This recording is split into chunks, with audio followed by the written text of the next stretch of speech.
आपल्या देशाची सुरक्षा प्रत्येकाला प्रिय असते, मात्र म्हणून रोज उठून नवा निर्णय घेऊन जगाला धक्का द्यावा का? हो, अमेरिकेचे अध्यक्ष डोनाल्ड ट्रम्प यांनी पुन्हा एकदा धक्का तंत्र वापरलं आणि 19 देशांना हादरा दिलाय। त्यांनी एक असा निर्णय घेतला ज्यामुळे त्या देशांच्या नागरिकांबरोबरच विद्यार्थ्यांना सुद्धा आता काय करावं असा प्रश्न पडलाय। तर काही देश ट्रम्प यांना सद्बुद्धी मिळावी यासाठी प्रार्थना करतात। सत्तेत आल्यापासून आपल्या निर्णयानं जगाला धक्का देणारे अमेरिकेचे अध्यक्ष डोनाल्ड ट्रम्प यांनी पुन्हा एकदा असाच आणखी एक मोठा निर्णय घेतलाय। अमेरिकेच्या राष्ट्रीय सुरक्षेबद्दल चिंता व्यक्त करत ट्रम्प यांनी हे पाऊल उचललंय। ट्रम्प यांनी 12 देशांच्या नागरिकांना अमेरिकेत प्रवेश करण्यास पूर्णपणे बंदी घालण्याच्या निर्णयावर स्वाक्षरी केली आहे। यासोबतच इतर 7 देशांमधून येणाऱ्या लोकांवर अंशतः निर्बंध लादले। ज्या देशांवर ही बंदी घातली आहे त्या देशांच्या सरकारांना, अमेरिकेतील दूतावासांना, विमान कंपन्यांना माहिती देण्यात आली। तर अमेरिकेत बेकायदेशीरपणे प्रवेश करणाऱ्या लोकांना ताब्यात घेतलं जाईल असंही ठणकावलंय। 9 जून पासून हा निर्णय लागू होणार आहे। कोणत्या देशातील नागरिकांवर अमेरिकेत बंदी असणार आहे बघूया।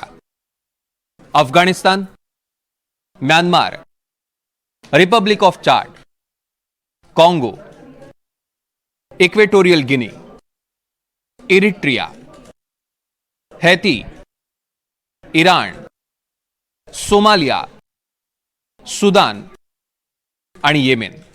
तर अमेरिकेत 7 देशातील नागरिकांना अंशतः बंदी असेल।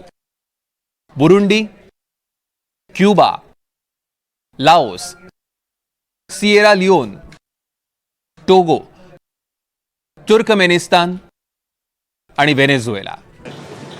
सोमवारी 9 जूनला बंदी लागू झाल्यावर या देशांचे नागरिक आता अमेरिकेत प्रवेश करू शकणार नाहीत। मात्र या निर्णयावर आता प्रतिक्रिया उमटू लागल्या आहेत। डोनाल्ड ट्रम्प यांना मूर्ख म्हटलं जात आहे। हे सगळं मूर्खपणाच आहे। असंही अमेरिकेला जाण्यास कोण उत्सुक आहे? आम्ही तर परवानगी मागणार नाही हो। आम्हाला आधी अमेरिकेला जायचंच नव्हतं। तो मूर्ख माणूस आहे आणि तो असंच करत राहील। आम्हाला त्याची अजिबात पर्वा नाही। तर काहींच्या मध्ये ट्रम्प यांचा निर्णय योग्य आहे, कारण तिथे आधी दहशतवादी हल्ले झालेत, त्यामुळे प्रत्येक देशाला आपली सुरक्षा महत्त्वाची असते। ज्यांचे कुटुंबीय अमेरिकेत आहेत त्यांना तिथे जाण्याचा अधिकार आहे, पण वाईट लोक, दहशतवादी, खुनी लोक सुद्धा तिथे शिरकाव करतात ना, म्हणून त्यांचं धोरण योग्य आहे। तो योग्य काम करतोय।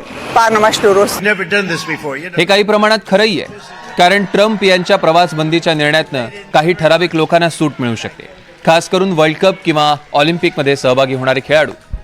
इराणमध्ये जातीयवादी अत्याचार सहन करणारे धार्मिक अल्पसंख्याक, विशेष स्थलांतर विजा असलेले अफगाण नागरिक, अमेरिकेचे कायदेशीर कायमस्वरूपी निवासी, दुहेरी नागरिकत्व असलेल्या व्यक्ती ज्यांचं दुसरं नागरिकत्व या प्रतिबंध यादीत समाविष्ट नाही।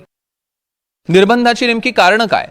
तर अफगाणिस्तानमध्ये तालिबानचं नियंत्रण आहे, इराण आणि क्युबामध्ये राज्य पुरस्कृत दहशतवाद, चाडमध्ये B1 B2 व्हिसासाठी 49.54% ओव्हरस्टे दर आहे, एरिट्रियामध्ये FM आणि व्हिसाधारकांसाठी 55.43% ओव्हरस्टे दर आहे।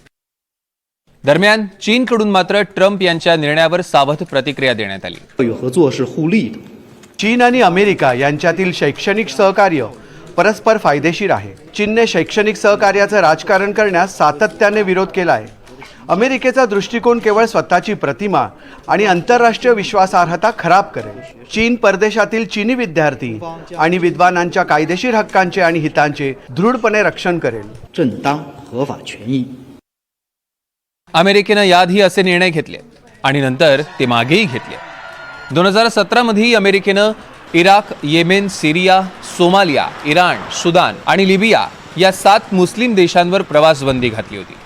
या देशातील लोकांना अमेरिकेत जाण्यास बंदी घालण्यात आली होती, मात्र आंतरराष्ट्रीय दबावानंतर अमेरिकन सरकारला निर्णय बदलावा लागला।